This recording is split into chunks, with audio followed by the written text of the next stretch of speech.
So I got called out to a shop that calls me pretty regularly for programming and some electrical diagnostic work. They had a '06, I believe, '06 Honda Ridgeline that kept setting this P0705 automatic transmission range switch short circuit code. They had already replaced the range sensor, didn't fix their issue, so then they replaced the PCM, and that's when they called me to program it. So once I got there, I had to do the VIN right and add keys to the vehicle, stuff like that. Vehicle started up, everything seemed fine until I put the vehicle in reverse. As soon as I put the vehicle in reverse, a bunch of the lights, the reverse light, the drive to light, they all started flashing, and this code instantly came up. The engine light came back up. So they asked me to diagnose it, and so I started filming this once I got into this and had direction as to where this was going. So hope you all enjoy this video. All right, I'm trying to keep the glare out, but so right now I'm in park. You can see my shift control data pit is in park or neutral, but I'm going to shift it straight into reverse. You're going to see a couple things. So I first go to reverse, but then it says second. Look down at my AT switch number 2, it says on, and my reverse switch says on. Now, the shop that I'm at already replaced the transmission range sensor and the PCM for this. Now, we are going to actually try to diagnose this accurately, and I already did that, and I found the issue, so come along. Now, one of the first things I do anytime I have a range position issue, honest to God, is I unplug the reverse light bulbs or the brake light bulbs. So this one here, it seems like reverse is shorted to the drive number 2 position.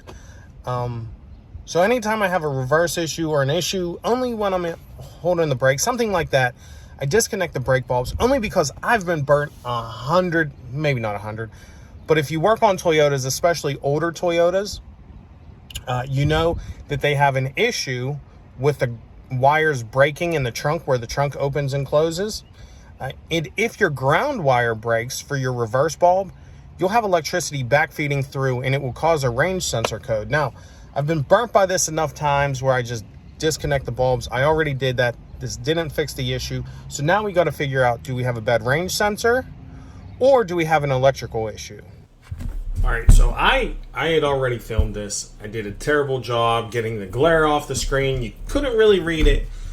So we're going to try this a little differently. I'm going to do this overlay. Hopefully you all can see it a little better, and I can do a better job explaining it now that I'm in my air-conditioned house instead of 95-degree heat. So what I want to show you all is how this range position sensor works. In particular, we're going to look at this white wire that I am highlighting. So this white wire comes from the PCM. It also comes from the combination meter. I'm not sure which module sends out the 12 volts.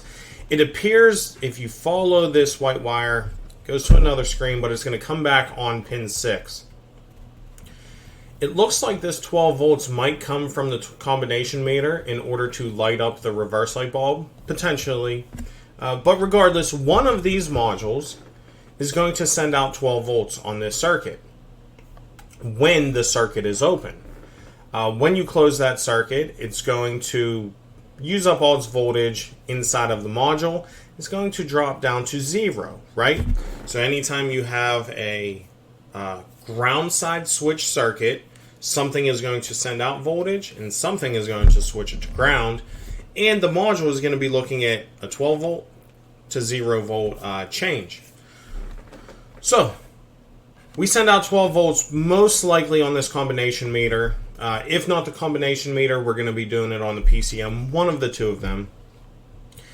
On this white wire, like I said, it comes back to pin 5. This one I have highlighted. And when we shift this into reverse, we move the little lever inside of our range sensor, and we ground it to ground G101. When we ground this to G101, it should go from 12 volts to 0 volts. But if you're looking at this, it should be the only circuit that should go from 12 to 0. The rest of these should still be at 12 volts. What I want to see is what happens when I switch it into reverse on position number 2, this blue wire. This blue wire also goes to the PCM. It also goes to the combination meter, and it also goes to a junction connector. But what I'm looking at is if they're shorted together. And the test I'm going to perform here in a second is going to be testing it with the transmission range sensor disconnected, because although I was fairly certain that the new range sensor was good, I still wanted to be sure that they were externally shorted together. So I disconnected the range sensor, looked for 12 volts on my white wire, and I grounded my white wire. I also wanted to see what would happen on pin 7 for range position number 2 when I grounded my white wire. If they are shorted together externally, they should both get pulled to ground, and that is what I'm looking for. So, just to recap this, white wire comes from the PCM and the combination meter. One of the two modules is going to send out 12 volts through a resistor. That resistor is internal to the module, so anything that we're looking at external to those modules is going to be ground side. When we put this in reverse, we give this a path to ground to G102. It takes it from 12 volts down to 0 volts because we're looking at the ground side. But we also, again, want to look at pin 7 over here, this blue wire, just to see what happens here as well. All right, so I am back probed into that reverse wire. You see I have no voltage on it. Let's see if I can get you in here. Back probed right there into the white wire. Now I'm going to switch this over to, let me unplug this. So with this unplugged, for the number 2 position, I have 11.58 volts on it. Again, this here is unplugged, but when I plug this in, all right, let's see if I can get this. It's hard to get you all in view. All right, you're plugged back in. And you see that my voltage dropped to 1.45. Keep in mind that this is in reverse position. This should not be pulling this down. So the question now is my reverse, or not my reverse switch, but my transmission range sensor switch shorted internally, or is it externally? And there's a couple different ways you can do this, right? You can maybe try to ohms test this. It's gonna be hard to get 2 probes up in there, so I'm gonna do this a little bit differently, all right?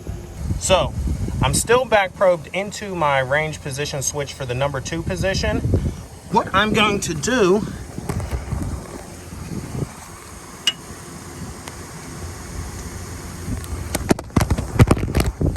so I have my test light connected to ground onto my reverse position, all right? So I have my test load, so I have my test probe pulling this circuit to ground, my reverse circuit to ground, but I'm watching the voltage for my number 2. And you can see I'm pulling it down to 2.8 volts. This tells me that my short is external to the vehicle, or external to the transmission range sensor. Now we need to figure out where the reverse signal and the number 2 position, maybe they interact together, maybe they short together, something like that. All right, now that we've verified that external to the range position switch, the white wire that I just highlighted and the blue wire are shorted together, we need to see all the locations that they go to. So I'm going to go on to the next page. This is page 2 of 3 of this particular wiring diagram. So zoom in here. Now that we're on the next diagram, this is diagram 3 of 3. So this blue wire for drive position 2, I'll highlight it, comes up to C105. And our white wire also comes up to C105. Now C105 splits off into 3 directions. This one goes to the combination meter that we've seen on the previous diagram. This white wire goes down to the PCM. This here is how the PCM knows what position the shifter's in. Now our blue wire also splits off. This goes back to the combination meter.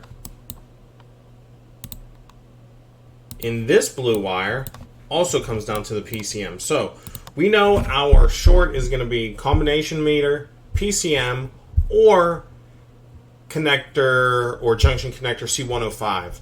It could also just be in wiring, right? So these wires kind of run together in the same harness. Maybe they're shorted together. You know, maybe rodent damage caused this, but I know that C105 will allow me to isolate parts of these circuits, right?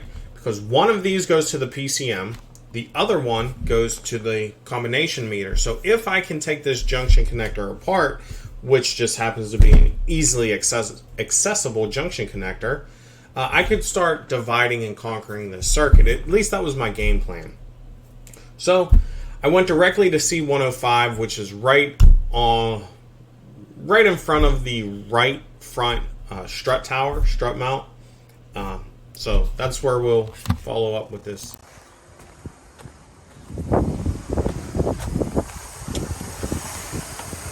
So I pulled apart, this here is just a junction connector. I pulled apart C105. And you can see, maybe, it looks like crap in here, especially on this side. Focus. So I'm going to clean this up and see if we can fix this issue. All right, so I finished cleaning that connector the best I can. I actually ran out of some electrical cleaner, so I'm going to have them clean it themselves a little bit better, but I cleaned it pretty well. So, as you see, shift control. I'm in park right now, so it says I'm in park or neutral. When I switch it to reverse, you see my reverse switch turns on, shift control stays on, but also look down here at AT2 switch, it stays off. So this one's fixed. Well guys, I hope you enjoyed this one. I know these aren't like super edited or super clean videos.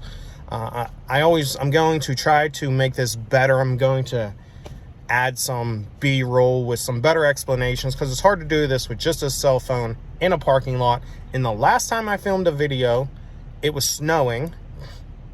Now it's about 95 degrees out. So yeah, I hope you all enjoy this, and I'll see you guys next time.